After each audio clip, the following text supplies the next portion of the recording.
तो इसके अंदर relation between intensity and pressure amplitude of sound wave. Intensity क्या होती है? इंटेंसिटी इज बेसिकली एनर्जी पर सेकेंड पर यूनिट एरिया। जब साउंड ट्रेवल करती है उसमें ना कुछ एनर्जी होती है। Sound is a form of energy. वो एनर्जी कितने एरिया में गई और कितने समय में गई, इसकी रेशियो को इंटेंसिटी बोलते हैं। तो इंटेंसिटी का एम्पलीट्यूड के साथ क्या रिलेशन है? वैसे हमने ये किया था, intensity directly proportional to amplitude का स्क्वायर, बस ये शॉर्टकट था। अब इसका प्रूफ करने जा रहे हैं और साथ में एक और फॉर्मूला ड्राइव करने जा रहे हैं, वो भी बता देता हूँ। अगर साउंड वेव ट्रेवल करती है, उसकी साउंड की इक्वेशन है, और अगर मैं इसे डिफ्रेंशिएट करूँ वाई को टाइम के साथ, तो ये पार्टिकल की वेलोसिटी आ जाएगी।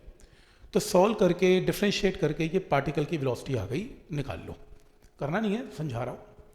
अब एनर्जी पर यूनिट वॉल्यूम अगर निकाल लें, एनर्जी बाय वॉल्यूम, एनर्जी का फॉर्मूला होता क्या है? Half into m v square. किसी पार्टिकल की, कोई पार्टिकल मूव कर रहा है, उसकी वेलोसिटी वीपी है। वीपी मीन्स, वीपी का मतलब पार्टिकल की वेलोसिटी। अगर मैं बोलूँ काइनेटिक एनर्जी निकाल लो तो हाफ एम वी स्क्वायर।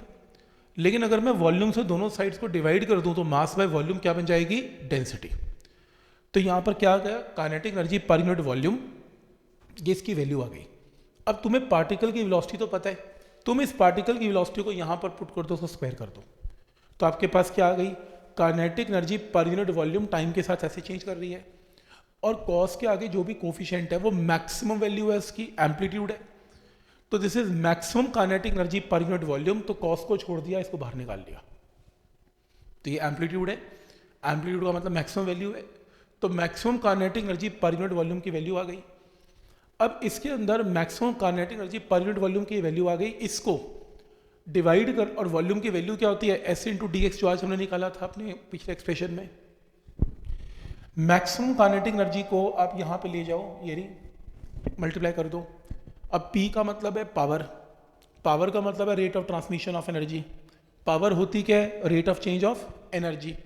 और अगर आपको मैक्सिमम पावर निकालनी है तो आप एनर्जी की मैक्सिमम वैल्यू जो आप निकाल चुके हो एक किसी वॉल्यूम में, उसको यहाँ पे पुट करो, डिफ्रेंशिएट कर दो। जब आप डिफ्रेंशिएट करोगे तो dx बाई dt बचेगा। dx बाई dt साउंड की वेलोसिटी है, तो फाइनली आपके पास के पावर की वैल्यू आ गई।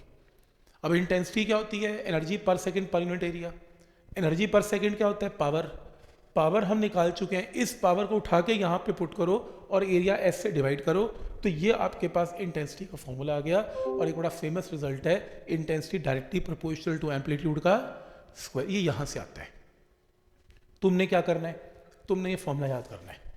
किसी भी साउंड की जो इंटेंसिटी है, प्रूफ नहीं आपने करना, किसी भी साउंड की जो इंटेंसिटी है आई, वो half density A square omega square velocity of sound के इक्वल होती है। बस ये याद रखना है आपने।